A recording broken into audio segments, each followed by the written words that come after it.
Տիկին Հարավերդյան հումանիտար այս խնդրին ինչպես եք պատկերացնում եւ արդյոք ձեզ համար տեսանելի է, որ մեր իշխանությունները այս խնդրի լուծման համար քայլեր իրականացնում են։ Շնորհակալություն, ես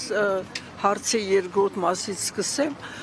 այսպես չի, որ Հայաստանը առաջին անգամ է ապրում այսպիսի վիճակը, այսինքն երբ որ մենք ունենում ենք բավականին շատ անհայտ կորածների, որ անգամ մենք թիվը չգիտենք, դա ինքնին արդեն այսպես ասած լրեցյալ եւ պասիվության արդյունք, որպես արդյունք հանցագործություն է, իսկ երկրորդը հայտնի արդեն դարձած ովքեր որ գտնվում են անազատության մեջ։ Եթե մենք վերցնում ենք թե այս ակտիվությունը եւ որը ես ողջունում եմ, պետք է հստակեցնեմ, ես ունեմ հիմնավոր կասկած, որ ոչ միայն չի անում Հայաստանի Հանրապետության կառավարությունը իր պարտականությունները չի կատարում, այլև խոչընդոտում է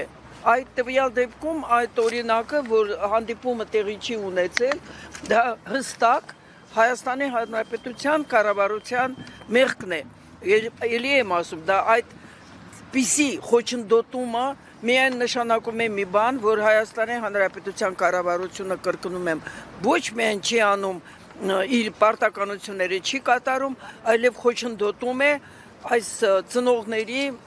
գործնեությանը։ Որն է երկուսի բարակայում եւ չանելու եւ ձեր Խնդրեմ, նայեք, ուրեմն ես սկսեմ ոչ տիպային, բոլորը սկզբից խոսում են քաղաքական, ռազմաքաղաքական ղեկավարության մասին, որոնց հայտնվելը ընդհանրապես մուշշու ներքո է, թե ինչպես նրանք հայտնվեցին անազատության մեջ, ես կսկսեմ խոսել այդ բենզալցակայանի պայթյունից հետո, մինչ այսօր, եթե չեմ սխալվում, 22 անհետ կորած, այսպես ասած, մարդկանց մասին։ Տեսեք, հայտնի է դարեր շարունակ զբաղվում են երբ որ անհայտ կորածներով, չի լինում, որ մարդ անհետ չլինի։ Եվ դրա համար գոյություն ունի ՄԱԿ-ի կոմիտե, որը այդպես էլ կոչվում է բռնի անհետացած անձանց իրավունքների պաշտպանության կոմիտե։ Ես հստակ գիտեմ, որ այդ կոմիտեին Հայաստանի Հանրապետության կառավարությունը չի դիմել։ Եթե ուզում եք մեկ օրինակ, կարելի է դա շարունակել, բայց ես ասեցի դա հստակ, որովհետև չի լինում այդպիսի բան, որ 22 հոգի հոտս ցնդեն, չկա այդպիսի բան, դա նշանակում է, որ Հայաստանի Հանրապետության կառավարությունը անգամ չի դիմում այն միջազգային այն մարմիններին, որոնք որ կարող են այդ հարցում գոնե ինչ-որ մի բան անել։ Մյուսը որն է, մյուսը նա է, որ այդպես հայտնի բան է, անհայտ կորածների ծնողները ունեն իրավունք իրազեկված լինեն այն ամենի մասին, ինչ որ արվում է, խոսքը չի գնում գախնի ինչ որ օղակներով աշխատանքի, եւ դա տեղի է ունեցել Հայաստանում տարիներ շարունակ գործում էր այդպիսի մարմին, դա այսօր էլ նա գոյություն ունի, ժամանակին դա եղել էր ղեկավարը եղել է պաշտպանության նախարարը, այսօր ԱԸԾ-ի նախարարն է։ Հիմա ես գիտեմ, որ մի անգամ է թե ինչ է ընդունել են ծնողներին, դա բավարար չէ։ Երկրորդը, դա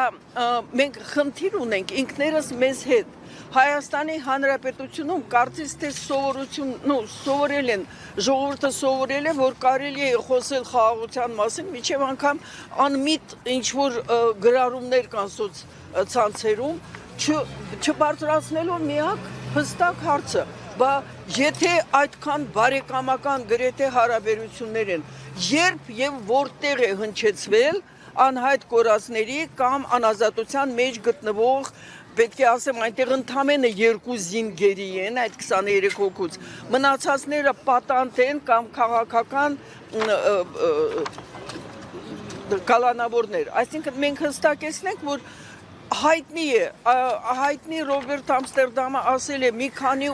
խողովակներ, որոնց որ պետությունը կարող է եւ հստակեցրել է, որ այդ խողովակները չեն օգտագործվում։ Ես իհարկե շատ վատ եմ ընդունում, որ Հայկինը դիմում է Մեհրիբան Ալիևային,